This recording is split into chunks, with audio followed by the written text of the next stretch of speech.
نکاح اور شادی اٹ سیلف اپنے آپ میں یہ حضور صلی اللہ علیہ وسلم کی سنت کے تحت ہے اور ایک عبادت ہے. لہذا ہم کو حضور صلی اللہ علیہ وسلم کے ہی طریقے کو، صحابہ کے طریقے کو ہی اس میں فیصلہ کن ماننا چاہیے.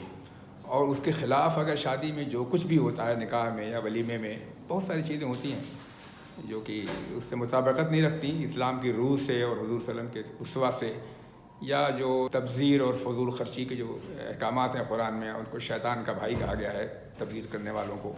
اور یہ اگر شادی میں ہوتا ہے تو اس کو کنڈم کیا جانا چاہیے، اور اس کو ہم ناجائز بھی کہہ سکتے ہیں.